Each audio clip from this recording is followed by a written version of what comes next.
ہے کہ مشورہ یہ امور اسلام میں سے ایک امر ہے اور اس لیے اس کا بہت ہی بڑا اہمیت ہے۔ فاروق اعظم رضی اللہ تعالیٰ عنہ مشورے کے افراد تھے۔ نبی علیہ السلام صحابہ کرام کے ساتھ مشورہ کرتے تھے، تو مشورے کا قرآن اور سنت میں اہمیت ہے۔ قرآن حکیم میں تو مشورہ شورا کے نام سے ایک مستقل سورت اتری ہے، اور اس سورت میں اللہ رب العالمین نے اہل مومنین کی کچھ اوصاف بھی ذکر کیے ہیں۔ غالباً آیات نمبر 38 ہے سورہ شورا کہ اللہ رب العالمین نے مومنین کی صفت میں ذکر کیا ہے وَأَمْرُهُمْ شُورَىٰ بَيْنَهُمْ۔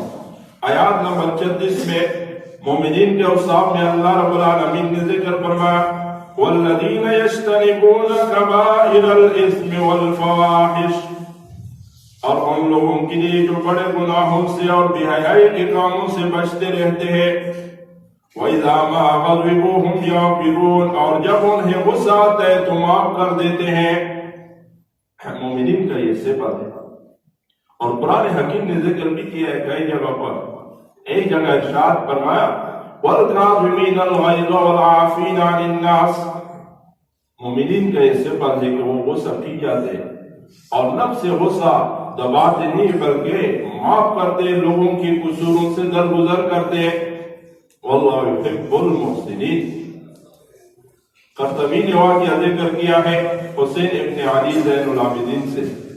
حضرت میمون ابن مہران رحمہ اللہ ایک بہت بڑے آدمی ہیں، اس کے ایک باندھی تھی، تو ایک مرتبہ مہمان آئے تو باندھی نے دسترخوان لگائی اور روٹیاں وغیرہ رکھی، تو ایک برتن میں سالن اٹھا کے لا رہی تھی کہ جب قریب پہنچی پاؤں پہ پھسل گئی اور وہ سارا جو شوربہ اور سالن تھی وہ اس کے مالک میمون ابن مہران کے اوپر گر گئی، تو اس کو غصہ چڑھا، اور یہ غصے کی بات بھی تھی، مارنے کا ارادہ کیا، لیکن وہ بات ایک قرآن خوان تھی، تو اس نے آگے سے ارشاد فرمایا کہ وَالْكَاظِمِينَ الْغَيْظَ، مومنین کی صفت تو یہ ہے کہ غصہ چڑھ جائے تو وہ سے وہ پی جاتے ہیں۔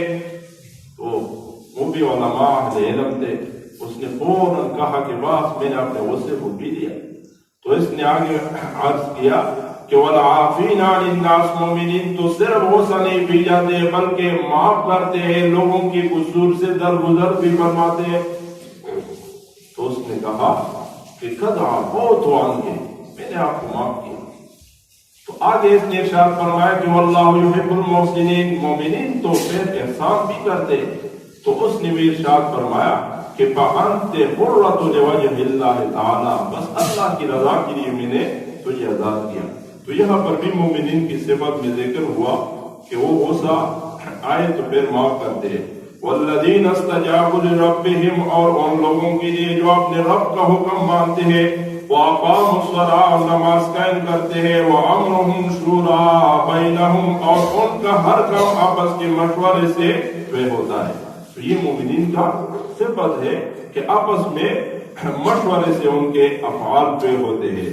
تو اس وجہ سے اہل علموں نے مشورے کا اہمیت ذکر کیا ہے۔ قرطبی نے اس آیات کریمہ کے تحت مشورے پر بہت بڑا زور دیا ہے، اور یہاں تک ذکر کیا ہے کہ دیکھو یہ شورا، مشورہ یہ قواعد شرعیہ میں سے ہے، اور پھر مشورے کی اہمیت ذکر کیا ہے کہ ایک حاکم ہے، اس کے اوپر لازم ہے کہ وہ علماء کی طرف آئے اور ان سے دینی امور میں مشورے طلب کرے۔ اور دیکھو حاکم اسلامی خلیفہ، یہ سوچ ذرا نکالو، کوئی بولے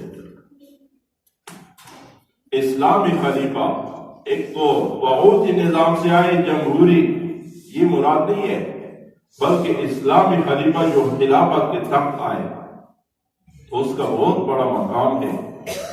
حدیث پاک میں آپ نے فرمایا کہ اگر آپ کے اوپر ایک حبشی غلام مقرر کیا جائے تو اس کا بھی تابعداری کرو، اور حدیث میں آپ نے فرمایا من رأى من امیر شیئا فکرہہ فلیصبر، امیر سے خلیفہ سے کوئی ایسی بات اور کام دیکھ لی جو جس کو آپ برا سمجھتے تو بس صبر کرو، بغاوت نہ کرو، مسلمانوں کا جماعت تس نس نہ کرو، بلکہ تنظیم اور اتحاد اتفاق کا اتحاد کی طرف بڑھو، چھوٹے چھوٹے گروہ میں تقسیم نہ ہو جاؤ، آج تو چھوٹے چھوٹے گروہ بنے اور ہر آدمی کا یہ کوشش ہے کہ میں ایک پارٹی بناؤں اور اس کا میں سربراہ بن جاؤں. یہ مسلمانوں کی قوت کو فارے کرنا ہے. تو حاکم کا کتنا اہمیت ہے. قرطبی نے لکھا ہے کہ ایک حاکم جب علماء کے پاس آئے امور مملکات کی مشوروں کے لیے تو امت کے اوپر واجب ہے کہ اس کو معزول کرے. اس وجہ سے مشورے کا بہت بڑا اہمیت ہے. اور پھر قرطبی نے لکھا ہے کہ واجب علی الولاۃ مشاورۃ العلماء فیما لا یعلمون. حاکم ان کے اوپر واجب ہے کہ وہ اہل علموں کے پاس آئے ان باتوں کے بارے میں جن کو وہ نہیں جانتے. اہل علموں سے مشورے دیں. وَفِيمَا أَشْكَلَ عَلَيْهِ مِنْ أُمُورِ الدِّينِ اور امور دنیا میں سے جو کام ان کے لیے مشکل ہو جائے تو علماء کے قدموں میں آئے. علماء کرام کا قدم بوسی کرے. علماء کا بھی بڑا مقام ہے. وَوْجُوهُ الْجَيْشِ فِيمَا يَتَعَلَّقُ